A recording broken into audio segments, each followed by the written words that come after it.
What's up, everybody, and welcome back to Tide Talk. I'm your host, Matt, and it's Saturday, August 4th, which means it's Ryan's birthday. Happy birthday, my friend. What's going Thank on? you. Thanks, man. Really appreciate it. How was your day? What'd you do? It was nice. Yeah, I went to the Providence Flea Market with my wife. Had a delicious beer at the Guild Beer Garden, and then did an earlier podcast with you. So second time today I'm seeing you. It's pretty sweet. So just a programming note, we did a non-live version of the away end. We're going to be dropping that episode shortly after this one ends and publishes. So you'll get a double drop tonight. One was just not live as we were accommodating our guest hosts as well and getting all the times to not be up till the wee hours of the morning recording podcast. But we got House of Dragon season finale tonight. Come on. That's it. A big weekend for us, though, Ryan. We had our first ever in-person live show yesterday, and I'm still buzzing off that. I think it was just so much fun. Will and Ephraim at Providence Brewing were awesome hosts for us, and just did a really great job kind of setting that up for us and helping keep the I guess the flow going right into the game. It was a great time. It was a really cool experience, and I'm glad we did it. It was a lot of fun.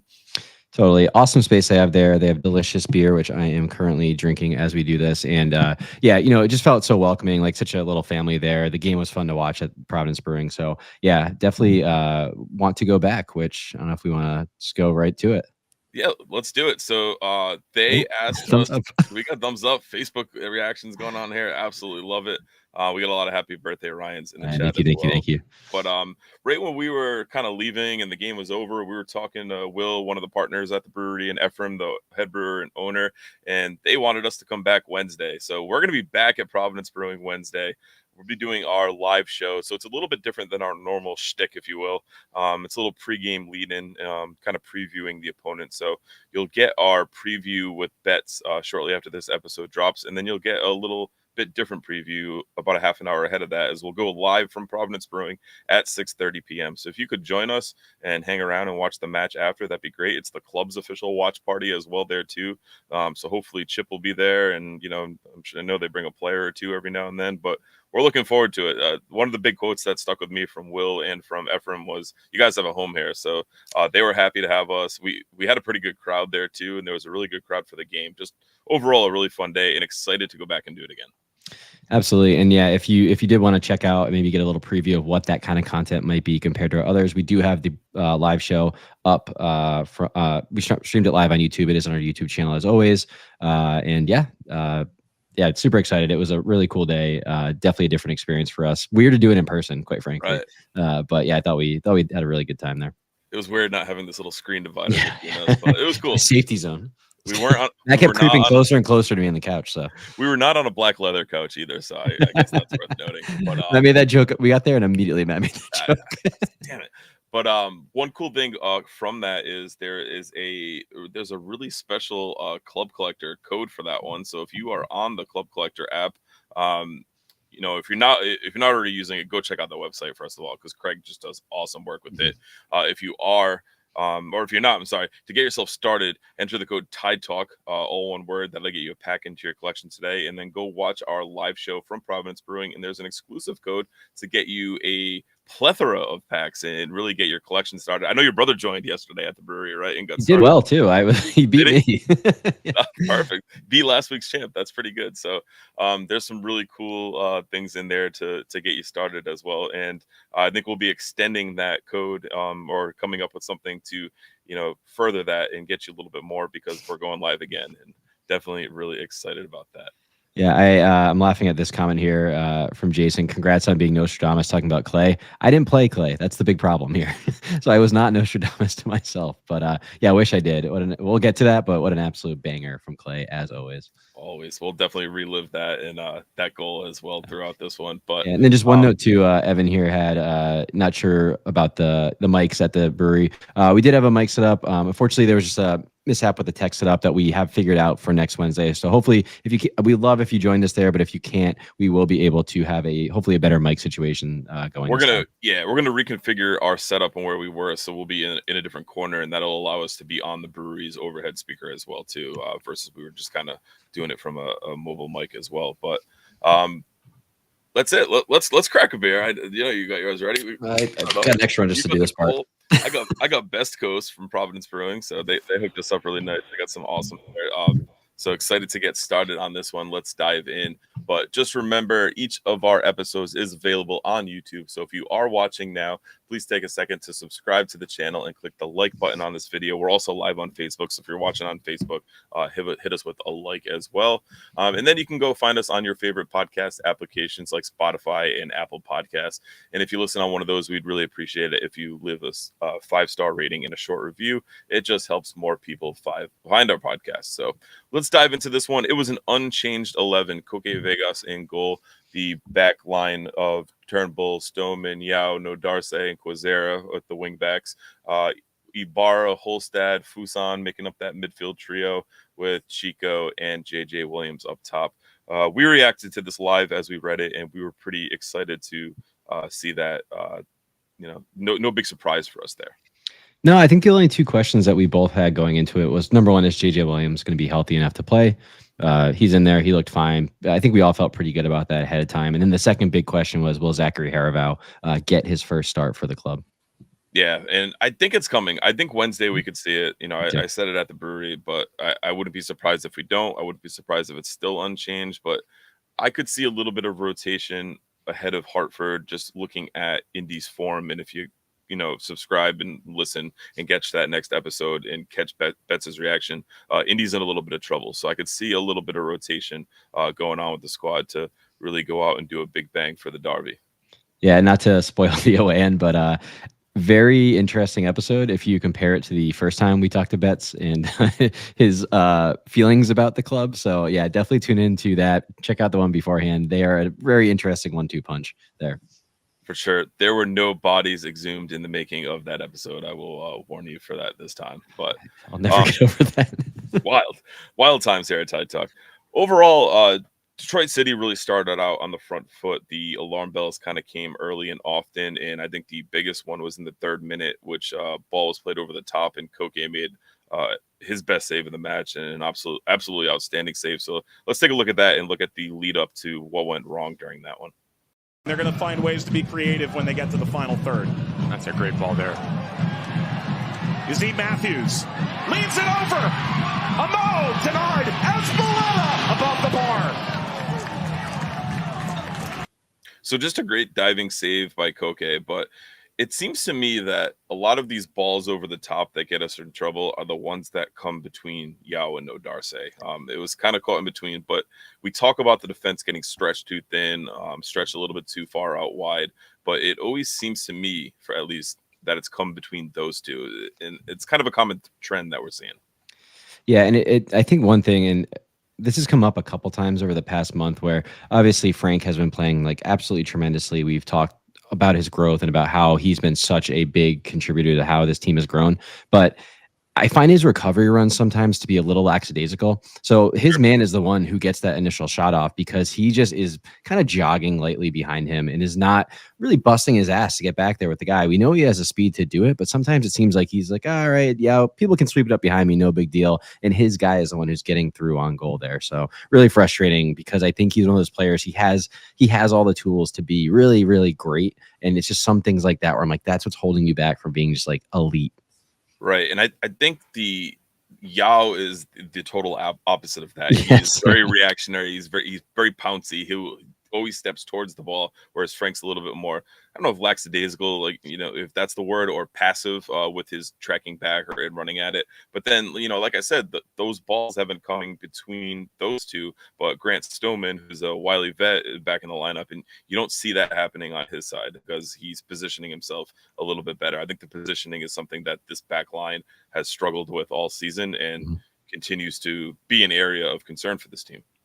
Yeah, I mean, it's one of those things that when we first saw Yao as a center defender, we kind of had some concerns because of that, right? That center defender is the one who kind of like constructs the defense. He's the one who's communicating. He's the one who is supposed to be your kind of safety blanket back there. And I know that Yao doesn't always evoke that emotion from a lot of us. So that was always one of the biggest concerns that I know both of us had there. I think it has gone mostly okay since he's been back there. But yeah, the two of them, I mean, there also is a bit of a language barrier, I think. I know Frank isn't completely fluent in English. I know Yao, I think English is a second language. I think he speaks French originally. So there might be some kind of barrier there. I don't know that they communicate super well back there as well. So, same time, they've played enough where you almost know, like when you see like players at like big clubs throughout the world, when they bring a guy in from like Brazil and it's like he doesn't speak a lick of whatever language he's doing, but he gets the 4 words needs to know. I feel like they're at a place where they should be okay in that regard. Oh, right on. That was the best chance of the half for Detroit. The rest of this half, I thought was pretty evenly played. After that first 15, 20 minutes where Detroit was really on the front foot, we had a couple good chances. And I saw a lot of things online on social media that we stole a point there. And I don't necessarily agree with that. I don't buy into that really, because if you go and look at the full first half stats, Detroit City led the possession battle with 53%. We outshot them 10-5. So like we were knocking on the door that whole second half. It just wasn't that clinical edge that we've seen throughout this win streak, or unbeaten streak, if you will. For sure. I mean, we had a big chance from JJ in the 7th minute, a huge chance from Turnbull in the 43rd minute. I mean, one thing we've talked about before is like soccer is just a game about moments. And if whoever capitalizes on their moment is the one who usually will come across. So I think saying we stole the match is very reactionary to what the scoreline was at the time that we got that goal rather than what happened during the game. Yeah, because we had plenty of opportunities. I actually think we should have been at least 1-0 up, if not 2-0 up at halftime. So, yeah, saying that it was a stolen game as if we were, sitting back, counterattacking, being like assholes on the road. I don't know. I don't buy that even in the slightest. Like Evan says, you can say I said that, Matt. It wasn't even just Evan. I didn't know Evan said that. It was a couple people. I saw it on comments on socials, but I don't think it was stolen. I think it was a very physical first half. It was interesting. It was a weird half. It had a weird vibe to it because it got chippy. Really chippy, yeah. There were 7 fouls each, but the ref was kind of like keeping the cards in his pocket, letting him play. I thought it was good. He got the game going back again, but we just had so many like half chances that we just couldn't really get that one breakthrough. That was you mentioned the JJ shot in the 7th, and seeing him shoot that gave me a lot of hope because he's very passive in those situations, and he'll look to hold it up and look for a peel back on somebody most times. But seeing him shot gave me hope. But I always say I think once he gets going, it's going to be good. It just hasn't happened, and I think the physicalness of his game just takes a toll on him sometimes. And you saw it, and he was subbed out, and like he was pretty hobbled in this one because he was just battling. We mentioned those tall center backs and midfielders in the preview with Garrett, so he was in a battle all throughout this one.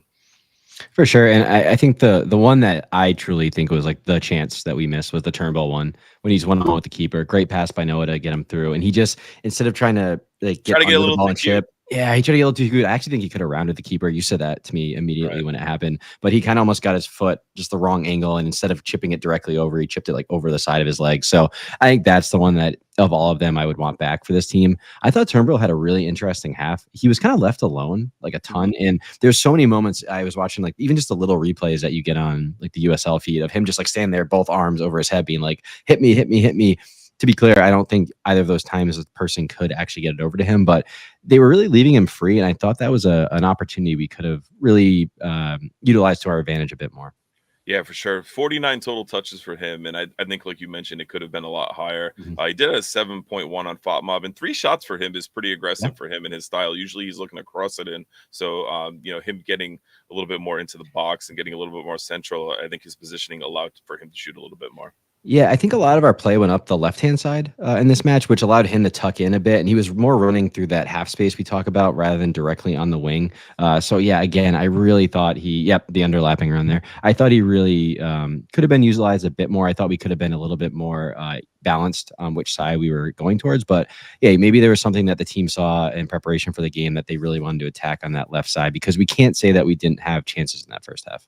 Sure. I think a lot of that is just Quizera, the way he's just able to attack people one-on-one. So, like, you want to go at him. You want to have him go at people and drive the ball forward. That, I think we kind of went back to that. We talked about it a lot, but the hunting impacts, like, because JJ was off to that left side, Quizera was kind of mopping up a lot of those balls. Noah was over there with him. Also, like, Ibarra was getting in the mix on that side. So they were kind of attacking as a foursome to try to either win the ball or maintain the press right when the other team got the ball. So, yeah, really, really interesting. Yeah, as Andrew Quadros says, Quizera was definitely busy on the night. For sure. So final more first half stats from this one. Like I said, shots were 10-5, which, the clinicalness we've showed in the last few, you would assume we convert one of them, and 3 of those were on target. So and 2 big chances. We've been seeing those go forward. The two big chances missed. 142 accurate passes at 73%, 7 fouls committed each, and 2 corners for Detroit, 1 for us. So I think there was one corner that we were all pretty excited watching that one live, and we were like, "Oh, this is Frank's time," but it just didn't get there. So first half, very much a stalemate. Thought we were in it. I still thought, despite being outpossessed slightly, that we were the better side in the first half, and good things were going to come. For sure, yeah. Going into halftime, I think we would have felt like the better team. I mean, we're on the road, right? We're in a pretty hostile environment, and we come away with more of the momentum, more of the shots, more of the chance creation. So, yeah, and then we have our secret weapon, Zach Haravaus, sitting on the bench, waiting to come in and capitalize on this game. So, I felt good at halftime. I always worry when a team has a couple of big chances on the road and they don't convert. I always worry, like, was that the time? Was that our opportunity to kind of take this match? So I do worry about that. But at the same time, I thought we were going to just kind of build on that momentum, because that's all we've done over the past 2 months, basically. Yeah. RIFC in the second half, Evans giving them a thumbs down before Clay's goal. It was a rough start to the second half, I thought. Detroit City was back on the front foot. We looked very passive. We looked tired, I thought, kind of rewatching this one. And it just seemed that, Detroit was going to get a chance. We were going to get a chance. It was going to be who was going to finish it. And as we saw, Detroit was able to get that first goal. But thoughts on how we came out in the second half on this one, Ryan? Yeah, I mean, we definitely were a bit flat. All that momentum that we built up, all that energy we put into the second half definitely did not mirror what we saw right at the beginning of the second. I mean, they had more of the chances, more of the opportunities. I didn't see exactly how many corners they had right away, but it felt like it was 6-3 for the half, and they actually outshot us 6-3 too. So they were getting the ball in better areas and taking their chances with it. For sure. And there was even a couple moments. I know Maxi Rodriguez hit the bar at one point. So there was plenty of warning signs that there was bad things to come there. Yeah, like Matt Hand says in the chat too, despite their recent run of form, Detroit is a pretty good team. They won their first 5 games to start the season. I get that. And I think they're different at home too, just because of their supporters, even though they make weird jokes and stuff like that. But it was good. Well, one thing I'm really starting to take into account every single week is you look at the list of matches for this league, and there's at least four results that you're like, what the hell? And so this is definitely one of those leagues that any given Saturday, not Sunday in this regard, but someone can show up at someone else's ground, or someone can take it to someone that you didn't expect. And I think form is obviously very important. We've maintained our unbeaten run, which I'd rather us do than not. But at the same time, just because a team's on a bad run of form doesn't mean they can they can't come out and do a great job in the game that you play them, because at the same time, these are all professionals. There's coaches, there's staff, there are people who are analyzing each other, and they get to play tactics too. They get to play the game too. So sometimes you just run up a team that stylistically you don't match up well with. Sometimes you just have a team that is playing really well that day. So I think, again, we talked about it with the Chico conversation a long time ago, but form is temporary. These things are going to change. There's going to be ups, there's going to be downs. It just matters kind of how we get to the playoffs and through the playoffs, really, at the end of the day. Right. And we've talked about this team plays really, really well on the road. So I'm not at all concerned with being a road team in the playoffs, because I think that might actually suit what we do a little bit better. But yeah, I mean, what's funny is there's a chat here, unless it's Miami. I thought Miami kind of gave us a hell of a game. Right. I don't think that was a layup that a lot of us talked about. We all had written that game was much closer and tougher than it needed to be. So. Absolutely. So yeah, Evan, I totally get Miami. You look at their rating, their standings, and you're just like, holy shit, this team should not be even in maybe even USL League One. But at the same time, they gave us a match, and I was biting my fingernails at the end of that one, seeing that one out. So yeah, any given Saturday in this league, or Wednesday or Friday, or whenever that we play. Or even the occasional Sunday. Yeah. Jason says in the chat, not a good look considering we have 2 more games this week. It's going to be a tough stretch, so we're going to have to see, like I said, I think some rotation at some point. And our guy Natesky in the chat says, Kano said in the interview that we have to take our chances, and we had chances. We just weren't converting them at the rate that we have been throughout this unbeaten run. Yeah, I mean, I think one thing that we should, I guess, remember, I don't know, it depends how much you care about, I don't know, being right in this regard, but like we have been really hot on a finishing run. Like we've been converting a lot more of our chances than we had been. Like we were really cold to start. We've been really, really hot. We'll probably settle somewhere in the middle. So that's why creating a lot of chances will be helpful, because you're always going to miss a bunch. It's just tough when you miss like your 2 big ones on the road, hostile environment, and then you kind of come out flat in the second half. No, right on. And coming out flat, we were able to hold it steady for a good amount of time until Morris scored in the 77th minute. So we'll take a look at that and look at the kind of breakdown that led to the goal, giving Detroit City the 1-0 lead. Angling in, Cedeno. Williams, he's got a cannon. Williams hangs it across. Settle back from Morris, who just came on. Cedeno falls in front. There's the goal. He's only just come into the game. Ben Morris.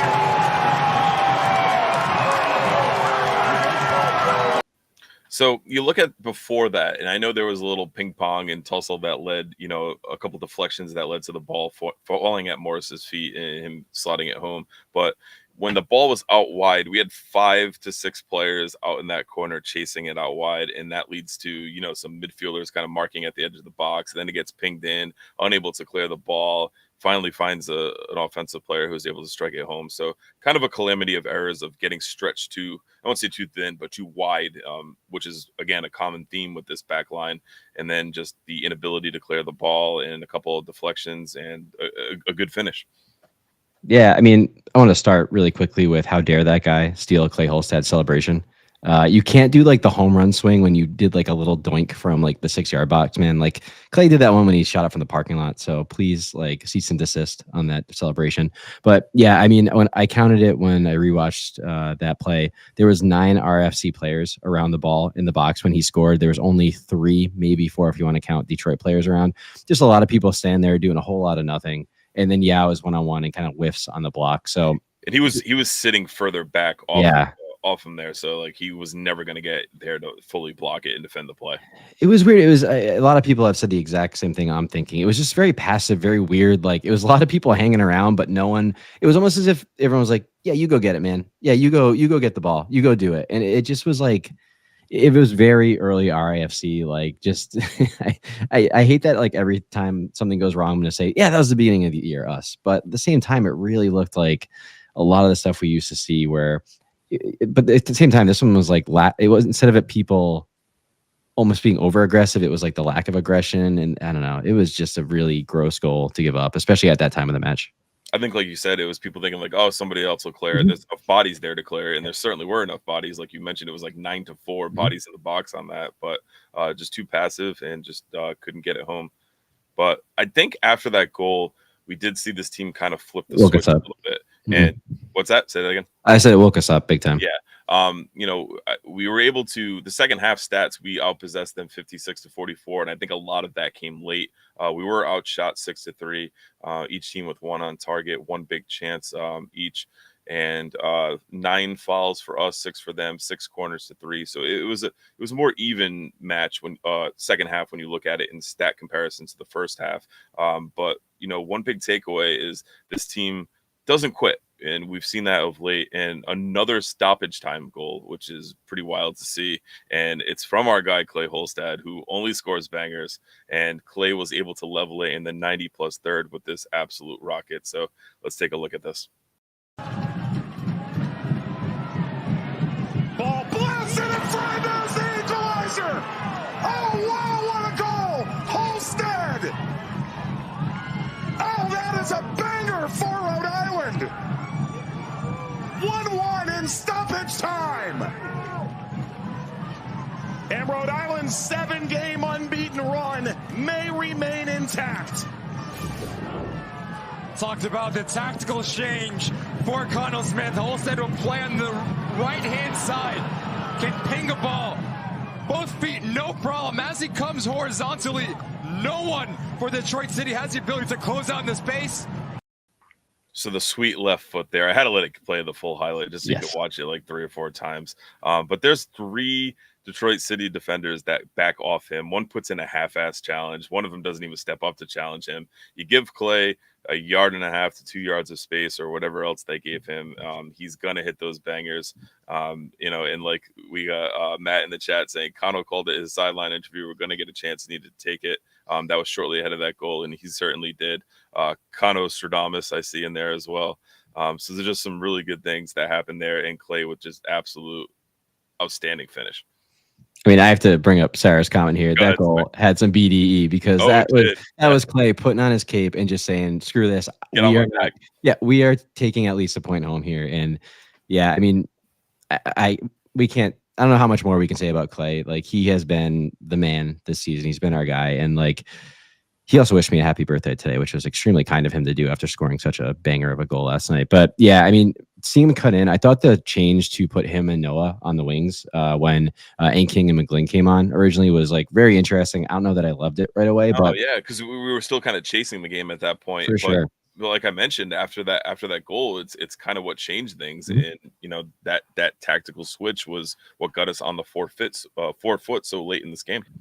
Yeah, I just wonder, because we mentioned earlier that we were going down the left a lot with Quizera, and Turnbull looked like he had a ton of space to operate in. So I wonder if Kano said, hey, those are the 2 opportunity areas. I'm going to put 2 of my best chance creators in those spaces with Noah on one side, Clay on the other, and we'll put some real big dual winners in the middle of the pitch with Anking, with McGlynn, with Haravaut in there as well, and they'll clog up the middle, and those guys on the wings can try to dictate some play, because that wasn't the only chance we had those last couple of minutes. Obviously, Clay puts that in, but there's a couple like Fox in the box, like people getting it out wide. I mean, Noah clipped in a couple, so I thought it was to be clear, it was between Clay and Noah. For those listening on the podcast, someone said it would have been awkward if I put Jack P as my favorite player. But yeah, I thought it was a very interesting tactical tweak that coach made, and obviously, yeah, it pays off at the end, even though, that Clay goal does not come from a wing back area, even in the slightest. No, that comes from almost like a 10 area. Like, he's way up, he's central, and he just absolutely smacks it home. Yeah. But at the same time, like, this is why we've been saying so many times, like, anytime we've seen Clay at center back, like, this is what you miss, is like that threat, that opportunity. That's basically the only place in the pitch besides playing goalie is center back where he kind of can't do that. So for sure. And even getting further into stoppage time, I think we were actually looking more likely to get the equalizer. Yes. We didn't quit, and I think we very well could have scored. Like you said, very unlucky to not have a goal or 2 before the half, and I think also very unlucky to not have 2 goals in the second half. I think that very easily could have been a 3-point performance for RIFC. For sure. There was a very audacious bicycle kick at like the 95th minute that almost went in. I think it was from Joe Brito. And then even right at the end, like, I think Clay chipped in or Brito clipped in a cross that like was really like scrambling. Could have been one of those Fox in the box goals, especially Chico. I know he was like really around there. So I really thought we were a team that looked like they weren't satisfied with the draw at that point. And we looked like the only team who was trying to, further their goal tally at the end of the match. Yeah, for sure. But overall, just kind of an odd one. It could have went either way as far as the result, but I do think the result of getting a point was fair for this one. And I also think it's kind of tough to say, but I think even despite Detroit City's struggles, if you had asked me pre-match if I would have been okay with going in there and getting a draw, I probably would have been fine with it. Like you mentioned, hostile environment. A team who started off the season very hot and kind of went on a little bit of a cold run. It's good to go in there. We were level on points with them, but with 2 games in hand. So, leaving there without losing, I think was just a very good result for this team. Yeah, absolutely. I mean, that's one thing that we talked about in the live show, but something that's going to continue to be a big theme, especially this week. We had North Carolina, we had Detroit, we have Indy next, and then obviously we have Hartford. Maybe not Hartford, but the rest of them are all kind of really our playoff contemporaries there. And sure. I think, as we said, these are all 6-pointers. These are all really big matches. So the more we can chip away and take away from these others, it only benefits us. So yeah, these are high pressure games. These are where, all the work that we put in really needs to pay off. And we need to kind of take our chances, take away points, and solidify our place in the playoffs, and even try to climb up towards that home playoff spot. That's pretty well said. I think we'll shift gears a little bit right now and take a look at the social responses from Good, Bad, and the Ugly in RIFC in 3. I'm going to start on the Defiant 1636 Discord, and we met some awesome people at Province Brewing and pointed them in the way of the Discord. So always glad to help grow the community and hopefully get some more supporters in the section as well. Our guy Leo O had good offensive link-up play of the front three, JJ, Chico, and Noah throughout the first half. I would say later in this first half for this point, but Clay's goal out of nowhere to salvage a rough game physically. Bad, lack of quality, final touch on one-on-one and point-blank chances. We've been up at least 1-0 going into the half in my book, or should have been at least up at least 1-0. We definitely both agree with you there on that one, Leo.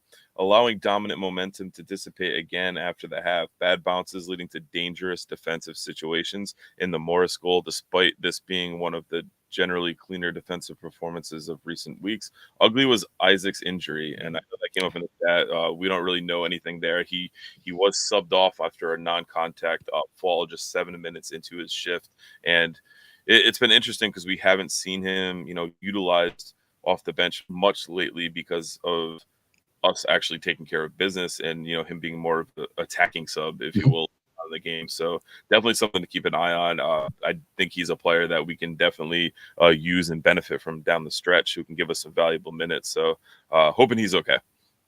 Yeah, definitely speedy recovery and best wishes to him as well. So Leo's RIFC in 3 take was bruised and booked. Tyler in the Discord as well. Good point on the road. Bad first half finishing. Ugly, anyone not following this team, in his 3 words, or go get Indy. This is a game that we can go get on the road, but I do like that as far as 3 words. Andrew H is 3 words, and he's repeating, never lose again. That's fine. We are continuing 8 unbeaten now. Like I said, any game you can go on the road and not lose is a fair result in my book. Our girl, Yellow Glasses girl, Susan, 3 words, miss our boys. It's going to be good to see them back at home on Saturday for the Derby. 1 more away match, but I'm sure we will get through it. Taris has tough point taken. Andrew Quadros, top bin Clay, unbeaten run continues. Taris came back with 8 in a row. Our guy, Matt Hands, suck it, Detroit.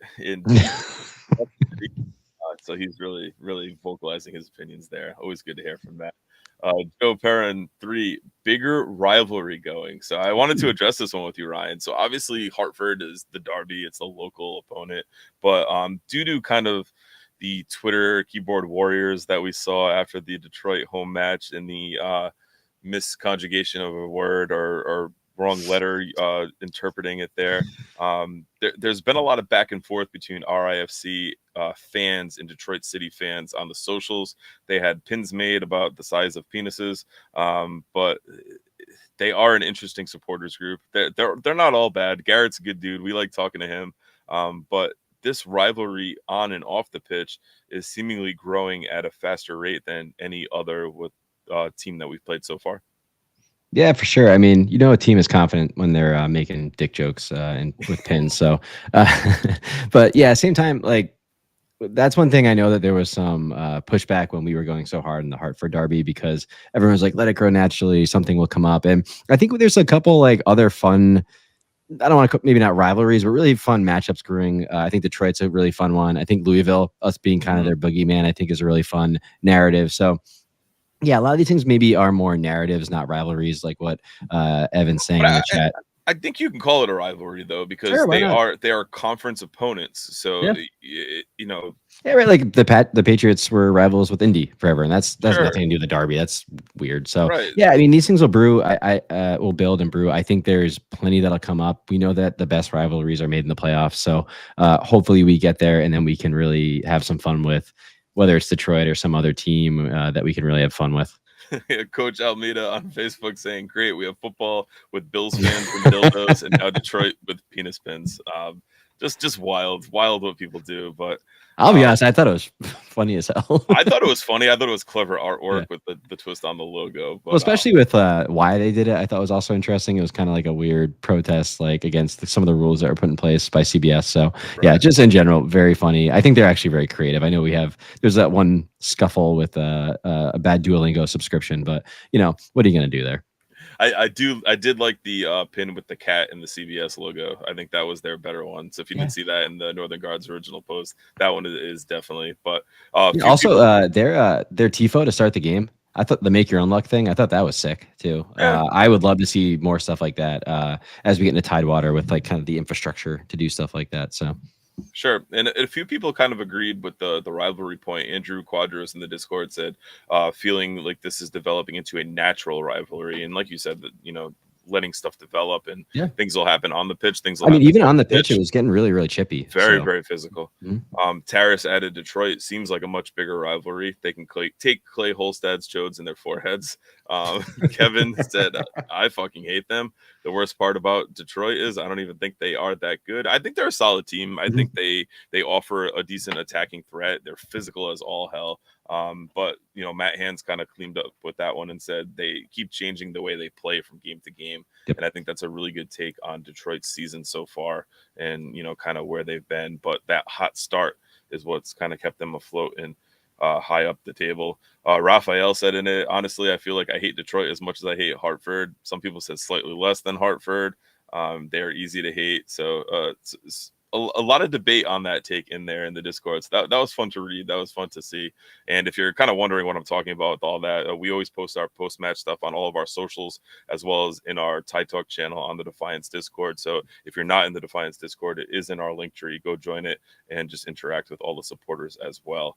As we go to Twitter, we had a couple takes on there. We had Evan, just how he did not understand how we were able to rescue that point with Clay Holstad. How 5 times in a row. His good was the resolve to fight to the end. Bad offense, mostly in the second half, and unable to finish multiple golden chances.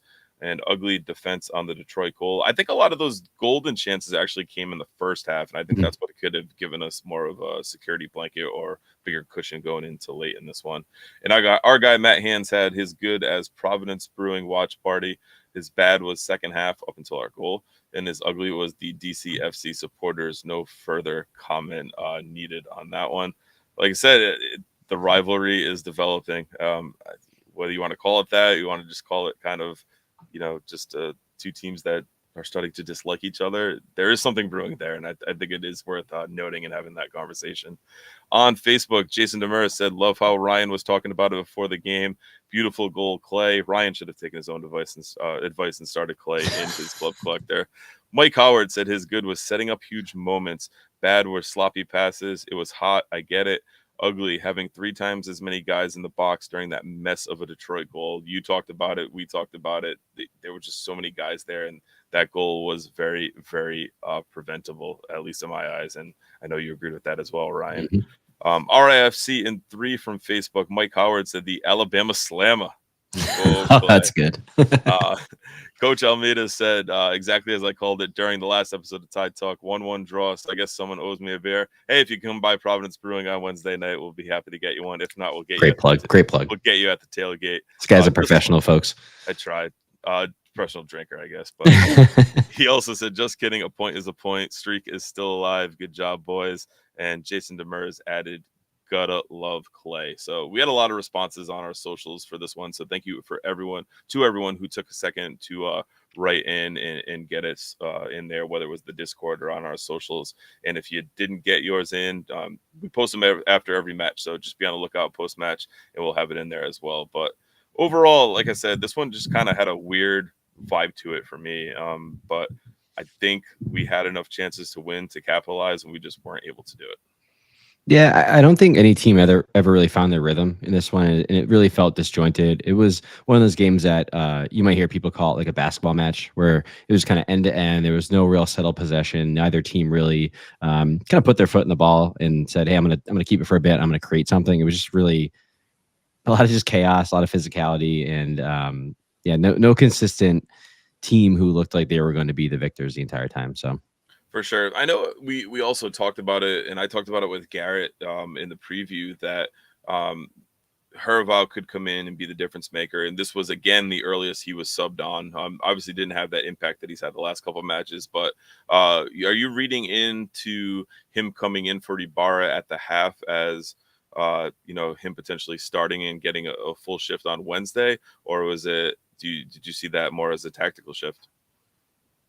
I think a little bit of both there. I do. We've talked about this for, I think, at least a week now. I think we both agree that he's probably going to start this next Wednesday. I wouldn't be shocked if we see a couple changes on Wednesday with this kind of pretty jam-packed week.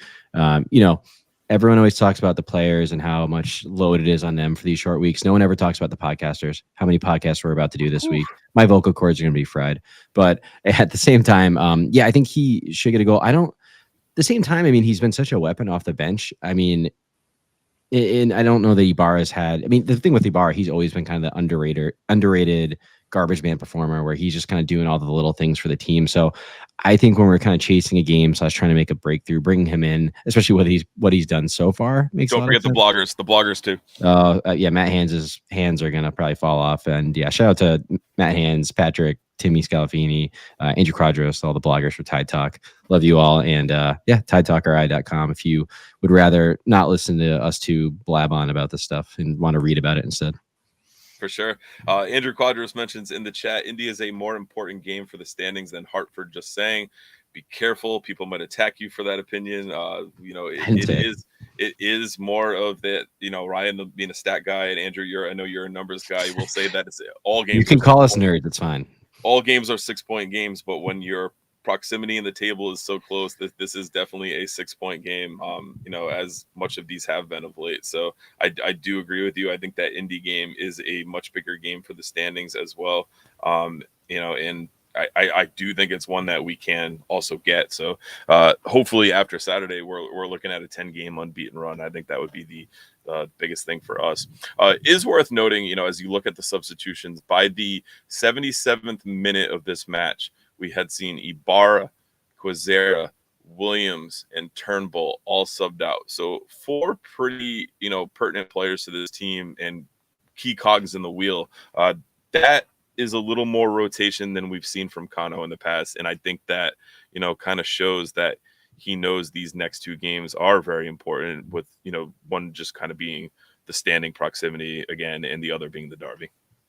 Yeah. I mean, something we've talked about in the past is, Kano having like a full-blown game plan, not just from the starting 11, but through his kind of 5 subs. And this is like a super interesting test for his, we've been praising him for weeks now. I think he's just really grown as a coach over this past year, and him really, if he is thinking this way and like trying to be like, hey, what can I do to maintain the performance in this match while also resting some key guys for next match? Sure. I think it's obviously always a gamble because you don't know what's going to happen after you make those subs. But hey, if he's really almost kind of scheduling this all as a 3-game block of performances, I think that's extremely sophisticated coaching and something that I am very impressed with. So yeah, obviously, unfortunately, we can only judge it after Saturday and see how this 3-game block goes. And unfortunately, also a lot of the things that between substitutions, things like that, might not end up mattering either way. A couple lucky bounces of the ball for the team. Right? Yeah.